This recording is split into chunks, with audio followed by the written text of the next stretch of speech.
పిల్లల మనోవికాసానికి సమగ్రాభివృద్ధికి కథలు ఎంతగానో దోహదం చేస్తాయని ప్రముఖ సాహితీవేత్త డాక్టర్ సుంకిరెడ్డి నారాయణ రెడ్డి అన్నారు. విరివిగా రచయితలు బాల సాహిత్యం రాయవలసిన అవసరం ఉందని అన్నారు. నాగార్జున ప్రభుత్వ కళాశాలలో ప్రముఖ రచయిత ఉపాధ్యాయుడు కోమటిరెడ్డి బుచ్చిరెడ్డి రచించిన బహుమతి బాలల కథల సంపుటిని ప్రముఖ సాహితీవేత్త డాక్టర్ సుంకిరెడ్డి నారాయణ రెడ్డి ఆవిష్కరించారు.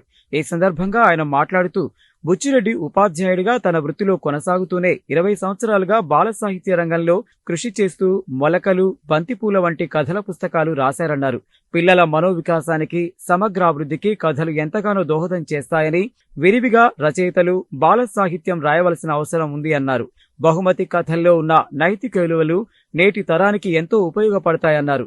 డాక్టర్ తండు కృష్ణ కౌండిన్య అధ్యక్షతన జరిగిన ఈ కార్యక్రమంలో సాహితీవేత్తలు మునాస వెంకట్, మేరెడ్డి యాదగిరెడ్డి, అంబటి వెంకన్న, డాక్టర్ లేఖానంద స్వామి, బైరెడ్డి కృష్ణారెడ్డి, శీలం భద్రయ్య, మాదగోని శంకరయ్య, పెరుమాళ్ల ఆనంద్, డాక్టర్ సాగర్ల సత్తయ్య, డాక్టర్ మేకల ఉమారెడ్డి, డాక్టర్ హసేనా తదితరులు పాల్గొన్నారు.